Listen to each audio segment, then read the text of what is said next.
Assalamualaikum everyone. Welcome back to this my new video. अल्लाह पाक की हमेशा रहने वाली नेमतों से भरपूर जन्नत में दाखिला और मुख्तलिफ अज़ाबात से भरी हुई जहन्नम से निजात का दारोमदार इंसान की बख्शिश पर है।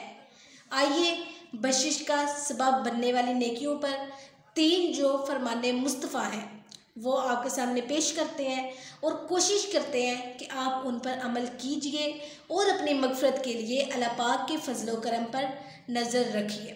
नंबर 1 है नमाज तौबा पढ़ने के सबब बख्शिश।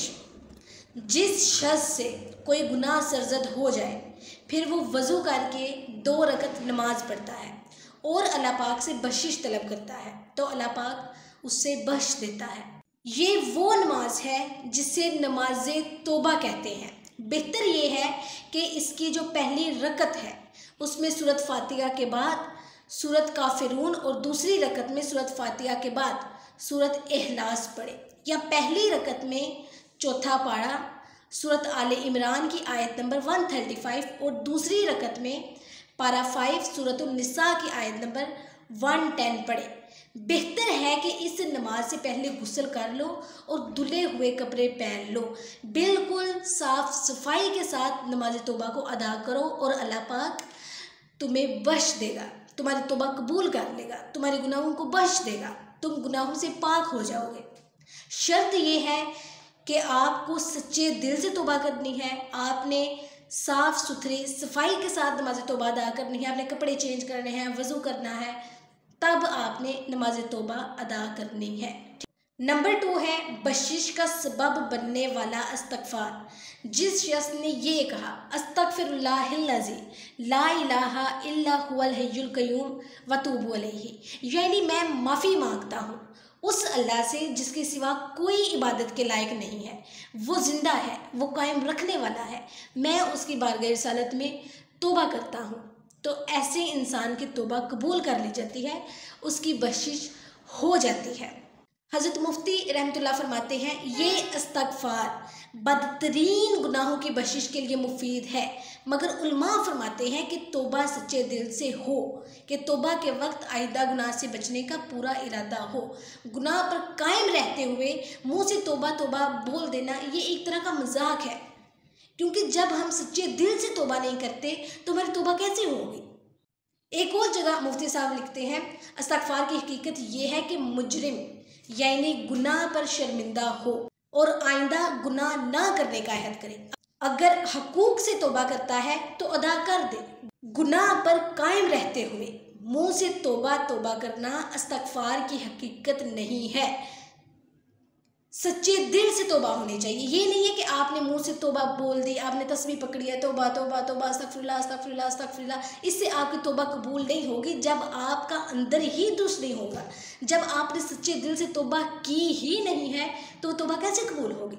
आपने एक गुनाह किया है, आप उस पर शर्मिंदा हो, आपने तौबा की है, आप सोच रहे हो मेरी तौबा जी कबूल हो गई है, ठीक है, कुछ टाइम गुजरा, दोबारा आप वही गुनाह करते हो, आप भूल जाते हो कि यार मैंने तौबा की थी, मैं कैसे इस गुनाह पर चल पड़ा हूँ, मैंने तो सच्चे दिल से तौबा की थी। इसका मतलब ये है कि आप अपने अहद पर कायम नहीं रहते हो, आप सच्चे दिल से तौबा नहीं करते। अगर आपने सच्चे दिल पर, अगर आप वाकई उस गुनाह से शर्मिंदा हैं जो गुनाह आपने किया है और आप सच्चे दिल से शर्मिंदा हो तो आप तौबा करते हैं तो आपकी तौबा कबूल हो जाती है। मगर अल्लाह की तरफ से ये कह लीजिए उनका ये डिमांड है कि तुम सच्चे दिल से तौबा करो फिर मैं कबूल करूँगा। अगर आप उनकी डिमांड पूरी नहीं कर रहे, आप सिर्फ मुंह से अस्तग़फ़िरुल्लाह अस्तग़फ़िरुल्लाह बोल रहे हैं, तौबा कबूल नहीं होगी। नंबर 3 है बख्शिश का सबब बनने वाले कलमात। अल्लाह के रसूल सल्लल्लाहु अलैहि वसल्लम की बारगाह में एक शख्स ने हाजिर होकर अर्ज़ की, हाय मेरे गुनाह, हाय मेरे गुनाह।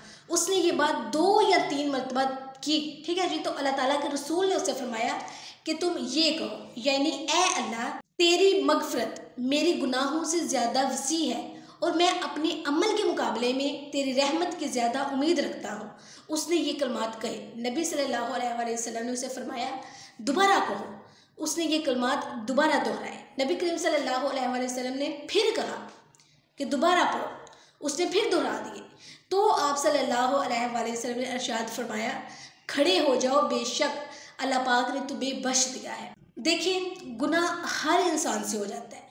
हम गलतियों का, गुनाहों का, इंसान जो है ना, इंसान ख़ास तौर पर गुनाहों का मजमुआ है।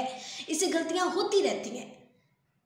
कोई ऐसा इंसान नहीं है जिससे गलती ना हो, लेकिन आपको एहसास हो कि यार मैंने गलत किया है, मैंने ये गलत काम किया है, मुझे अल्लाह ताला से तौबा करनी चाहिए, मुझे माफ़ी मांगनी चाहिए, मैं अल्लाह ताला को नाराज़ कर रही हूँ।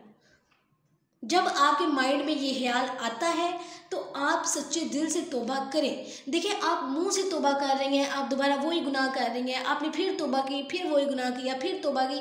देखिए, ऐसे आप, ये क्या है? ये तौबा तो नहीं है। इसे हम तौबा कैसे कह सकते हैं?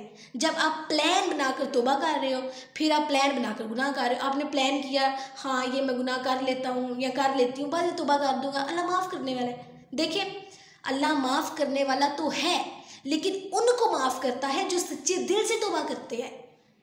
आपको अल्लाह माफ़ नहीं कर रहा, क्योंकि आप सच्चे दिल से तौबा नहीं कर रहे। आपने गुनाह किया है, तौबा की है, दोबारा उसी रास्ते पे चल पड़े हो, पीछे मुड़ के देख ही नहीं रहे कि मैंने जो गुनाह किया था, मैंने तौबा की थी, आगे भागे जा रहे हो उस रास्ते पे। तो देखिए, सच्चे दिल से तौबा करें, अल्लाह ताला आपकी तौबा को कबूल कर रहे हैं, लेकिन उनकी तरफ से शर्त है कि सच्चे दिल से मेरे बंदे तौबा कर, मैं तुझे माफ़ करूँगा, दोबारा उस रास्ते पर ना आ जा। ठीक है जी, आई होप आपको वीडियो अच्छी लगी होगी। अगर आपको वीडियो अच्छी लगी है, वीडियो को लाइक, शेयर और कमेंट कर दें। और अगर आप मेरे यूट्यूब चैनल पर न्यू हैं तो मेरे चैनल को सब्सक्राइब कर दें, ताकि मेरी आने वाली हर वीडियो आप तक पहुंच जाए। अल्लाह हाफिज़।